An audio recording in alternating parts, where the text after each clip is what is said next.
federal judge warning of existential threat to democracy resigns. This article is by Mattathias Schwartz and read by an automated voice.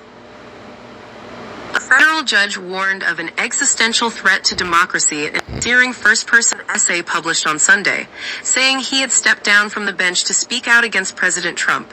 He accused Mr. Trump of using the law for partisan purposes, targeting his adversaries while sparing his friends and donors from investigation, prosecution, and possible punishment. The judge, Mark L. Wolf, wrote in The Atlantic magazine that Mr. Trump's actions are contrary to everything that I have stood for in my more than 50 years in the Department of Justice and on the bench.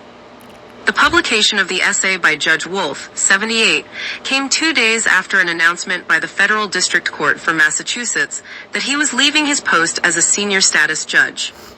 An appointee of President Ronald Reagan, who also served in the Justice Department during the Ford administration, Judge Wolf offered one of the most explicit expressions of concern for the rule of law to come from a member of the federal judiciary amid Mr. Trump's efforts to vastly expand the scope of presidential power.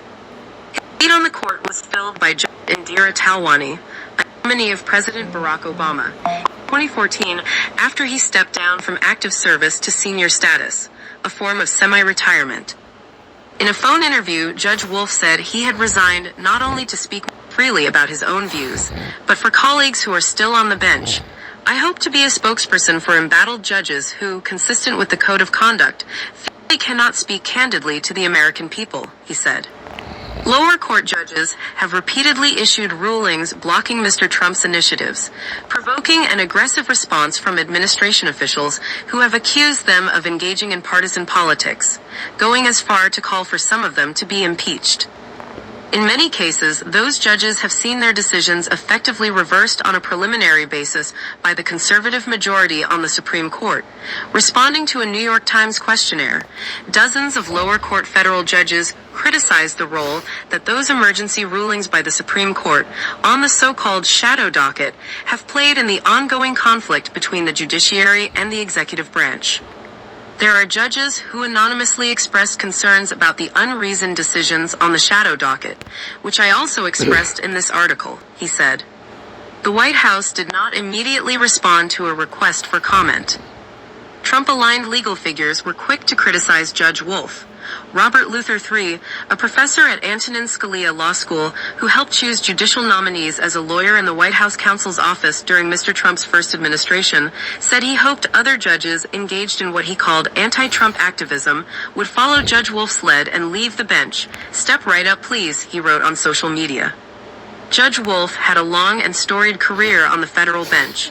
As the Massachusetts District's chief judge, he presided over the trial of the Boston mobster James Whitey Bulger, and wrote a 661-page opinion detailing misconduct by the FBI related to Mr. Bulger, who had been a confidential informant. In 2023, in testimony before the Senate Judiciary Committee, he raised questions about the judiciary's handling of Justice Clarence Thomas's decision not to disclose lavish gifts on his annual financial disclosure forms. The Code of Conduct for federal judges requires that they act at all times in a manner that promotes public confidence in the integrity and impartiality of the judiciary, a rule that has been interpreted to limit their public statements. In a letter last week to Chief Justice John G. Roberts, Jr., Senator Charles E. Grassley of Iowa and Representative Jim Jordan of Ohio asked that the judges who responded to the Times questionnaire be investigated for potentially violating that rule. But in the eyes of Judge Wolf and other judges who have put warnings in their opinions, the actions of the administration deserve urgent scrutiny. In addition to claiming unilateral powers to spend, deport, and kill, Mr. Trump's administration has also undertaken a far-reaching campaign to investigate and prosecute the president's adversaries. Judge Wolf, who served in the Justice Department in the years after the Watergate scandal, wrote that Mr. Trump was routinely and overtly doing what President Nixon had done episodically and covertly.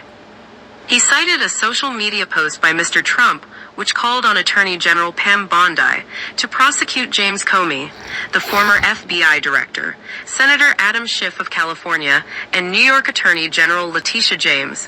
Mr. Comey and Ms. James were subsequently indicted, and investigations of senior intelligence officials from the Obama administrations were also said to be underway.